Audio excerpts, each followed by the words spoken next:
తాకట్లో ఉన్న మీ బంగారాన్ని విడిపించి ఆ రోజు ఆన్లైన్ రేటుకి కొంటాం. Sharma gold company.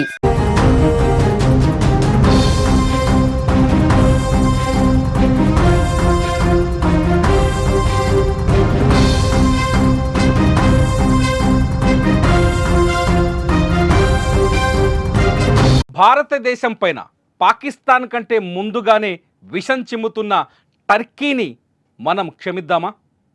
టర్కీని మనం ముందుకు నడిపిద్దామా? సపోర్ట్ చేద్దామా? ఎందుకు ఈ ప్రశ్నలు అడుగుతున్నానంటే, టర్కీ భారతదేశంతో వ్యాపారం చేస్తూ పాకిస్తాన్కి ఆయుధాలను సరఫరా చేస్తుంది. భారతదేశంలో ఆదాయాన్ని సంపాదిస్తూ పాకిస్తాన్కి ఫైనాన్స్ సపోర్ట్ చేస్తుంది. భారతదేశంలో డబ్బులు తీసుకెళ్ళి భారతదేశంలో డబ్బులు సంపాదించి పాకిస్తాన్ ఉగ్రవాదుల్ని పెంచి పోషిస్తుంది. మొన్నటి దాడిలో చాలా స్పష్టంగా అర్థమైంది టర్కీ భారతదేశానికి చేస్తున్న ద్రోహం. టర్కీకి సాయం చేసినా మనకి ద్రోహమే చేస్తుంది. నిజానికి ఈ మాటల్ని, ఈ వ్యాఖ్యల్ని ఇప్పుడు దేశవ్యాప్తంగా వైరల్ చేస్తున్నారు కొందరు యువకులు. టర్కీని బైకాట్ చేద్దామనే నినాదంతో సోషల్ మీడియాలో ఒక ఉద్యమాన్ని నిర్మించారు. టర్కీని బైకాట్ చేద్దాం, టర్కీ వస్తువుల దిగుమతిని ఆపేద్దామంటూ సోషల్ మీడియాలో భారీ ఎత్తున ప్రచారం చేస్తున్నారు. పూణేలో టర్కీ వస్తువులపైన ఒక ఉద్యమమే కొనసాగుతుంది. పూణేలో టర్కీ యాపిల్స్ని, ముఖ్యంగా టర్కీ నుంచి భారీ ఎత్తున మనం యాపిల్స్, చెర్రీ పళ్లను దిగుమతి చేసుకుంటాం. ఈ యాపిల్స్ కొనుగోలుని నిషేధిస్తూ పూణే పండ్ల మార్కెట్ ఒక కీలక నిర్ణయం తీసుకుంది. దీంతో టర్కీ పండ్ల వ్యాపారానికి అతిపెద్ద దెబ్బ అని చెప్పాలి. భారతదేశానికి ప్రతి సంవత్సరం 3 నెలల సీజన్ ఏదైతే ఉందో ఆ 3 నెలల సీజన్లో 1000 కోట్ల రూపాయల టర్కీ యాపిల్స్ దిగుమతి అవుతున్నాయి. ఇది యాపిల్స్ నిషేధం జరిగితే టర్కీకి నిజంగానే తీవ్రమైన ఆదాయానికి గండిపడ్డట్టు అవుతుంది. టర్కీ నుంచి భారతదేశం ప్రధానంగా ఆహార పదార్థాలని, పళ్ళని, అలాగే దుస్తులని, అలాగే గృహోపకరణ వస్తువులని, అట్లాగే టూరిజంని టర్కీ భారతదేశంలో వ్యాపారంగా పెట్టుకుంది. టర్కీ దుస్తులు, ఫ్యాషన్ ప్రపంచంలో టర్కీ బట్టలు 1000 కోట్ల వ్యాపారం చేస్తుంది. భారతదేశంలో టర్కీ బట్టలతో 1000 కోట్లు సంపాదిస్తుంది టర్కీ. దీంతో టర్కీ వస్తువులని నిషేధించాలంటూ సోషల్ మీడియాలో ఒక ఉద్యమం రైజ్ అయింది. బాయ్కాట్ టర్కీ పేరుతో ఎక్స్లో వచ్చిన ఒక హ్యాష్ ట్యాగ్ ఇప్పుడు ట్రెండింగ్లో ఉంది. టర్కీ వస్తువుల దిగుమతిని ఆపేద్దాం, టర్కీ దుస్తులని కొనుగోలు చేయడం ఆపేద్దాం, టర్కీ నుంచి దిగుమతి అయ్యే యాపిల్స్ని, చెర్రీస్ లాంటి పళ్ళని ఆపేద్దాం, కొనడం మానేద్దాం, టర్కీ టూరిజాన్ని కూడా మనం బాయ్కాట్ చేద్దామంటూ సోషల్ మీడియాలో ఒక చర్చ జరుగుతోంది, ఒక ప్రపోజల్ కనిపిస్తోంది. టర్కీలోని కీలకమైన టర్కీ రాజధాని ఇస్తాంబుల్లో భారీ ఎత్తున ఒక టూరిజం స్పాట్గా కొనసాగుతుంది. ఇస్తాంబుల్కు భారీ ఎత్తున భారతదేశం నుంచి టూరిస్టులు వెళ్తున్నారు. టర్కీ భారతీయుల నుంచి వచ్చే టూరిస్టుల ఆదాయంతో డబ్బు సంపాదిస్తుంది. ఆ డబ్బును తీసుకెళ్లి పాకిస్తాన్కి ఇస్తుంది.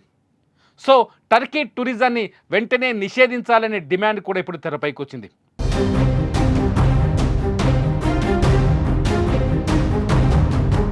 టర్కీ టూరిజం నిషేధిస్తూ మేక్ మై ట్రిప్ వాళ్ళు ఇప్పటికే దానికి అనుగుణంగా టర్కీ ట్రిప్పులపైన ఆప్షన్స్ పెట్టారు. మీరు టర్కీని ఎంచుకునే ముందు ఈ విషయాలు చదవండి అంటూ కొన్ని ఆప్షన్స్ పెట్టింది మేక్ మై ట్రిప్ ద్వారా ఎవరైతే టర్కీలో టూరిజాన్ని బుక్ చేసుకుంటున్నారో వీళ్ళు మన దేశానికి కాస్త వ్యతిరేకం అనే సందేశం వచ్చే విధంగా ఈ ఆప్షన్స్ పెట్టింది. అనేక టూరిస్ట్ సంస్థలు కూడా టర్కీని బ్యాన్ చేయాలనే ఒక నినాదం జరుగుతోంది.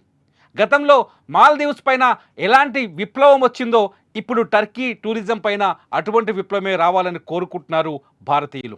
అంతేకాదు టర్కీ నుంచి దిగుమతి చేసుకునే దుస్తులని ఆపేయాలని, పళ్ళని ఆపేయాలని, గృహోపకరణ వస్తువులని ఆపేయాలంటూ సోషల్ మీడియాలో జరుగుతున్న ఈ ప్రచారానికి రోజుకింత గంటలు గడిచే కొద్దీ మద్దతు ఎక్కువగానే కనిపిస్తోంది. టర్కీ భారతదేశానికి నిజంగానే ప్రత్యక్షంగా ద్రోహం చేస్తోంది. ఎప్పుడైతే భారత్ పాకిస్తాన్ మధ్య యుద్ధ వాతావరణం ఏర్పడిందో, పహల్గామ్ దాడి తర్వాత టర్కీ ఒక్కసారి కూడా ఆ దాడిని ఖండించిన పాపాన పోలేదు. అంతేకాదు టర్కీ ఆ పహల్గామ్ దాడి తర్వాత భారత్ చేపట్టిన ఆపరేషన్ సింధూర్కు వ్యతిరేకంగా పాకిస్తాన్కి ఆయుధాలను సరఫరా చేసింది. ఆపరేషన్ సింధూర్ జరిగిన మరునాడే టర్కీ ఒక విమానం నిండా డ్రోన్లను, పేలుడు పదార్థాలను, ఎగిరే బాంబులను తీసుకొచ్చి పాకిస్తాన్కి అప్పగించింది. మొదటి నుంచి భారతదేశానికి వ్యతిరేకంగానే ఉంది టర్కీ. కశ్మీర్లో ఆర్టికల్ 370 రద్దు తర్వాత టర్కీ ఈ విషయాన్ని ప్రపంచ వేదికలపైన భారత్కు వ్యతిరేకంగా ప్రొజెక్ట్ చేసే ప్రయత్నం చేస్తోంది. ఆర్టికల్ 370 రద్దు తప్పు అంటూ భారత ప్రభుత్వాన్ని నిందించే ప్రయత్నం చేస్తోంది.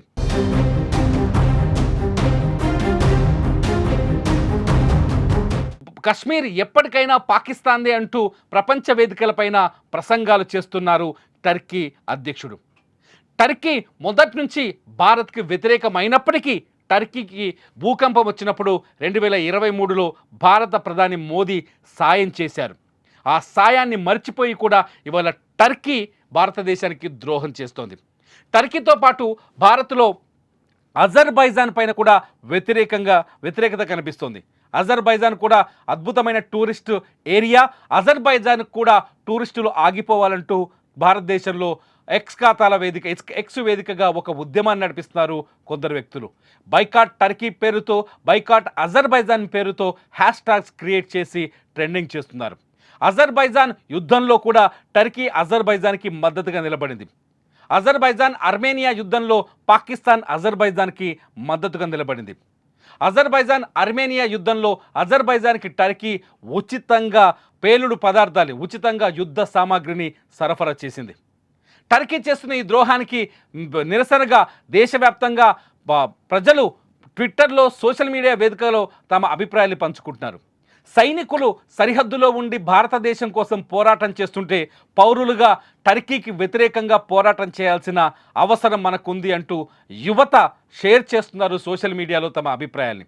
గతంలో చైనా లద్దాఖ్ విషయంలో చైనా చేసిన తప్పుకు నిరసనగా భారతదేశం 50 చైనా యాప్ల్ని నిషేధించింది. చైనా వస్తువులపైన కూడా గతంలో నిషేధం విధించింది భారత ప్రభుత్వం. చైనా వస్తువుల కొనుగోలును ఆపేశారు భారతీయులు. ఈ దేశం అంటే ప్రేముంటే, ఈ దేశం అంటే ఇష్టం ఉంటే, ఈ దేశం కోసం ప్రాణాలైనా త్యాగం చేయాలనుకుంటే టర్కీని కూడా ఇప్పుడు బ్యాన్ చేయండి అంటూ మరికొందరు సోషల్ మీడియాలో కొన్ని సందేశాలు పంపిస్తున్నారు. ఏది ఏమైనా టర్కీ చేసిన ద్రోహాన్ని దెబ్బతీయాల్సిన అవసరం ఉంది అని మాట్లాడుతున్నారు. టర్కీ కూడా భారత్ పాకిస్తాన్ ఉద్రిక్తతలపైన పాకిస్తాన్కు అనుకూలంగా టర్కీ మీడియా కూడా వార్తలు రాస్తుంది. మరి ఇలాంటి టర్కీని మనమేం చేయాలి? బాయ్కాట్ చేయాలా వద్దా?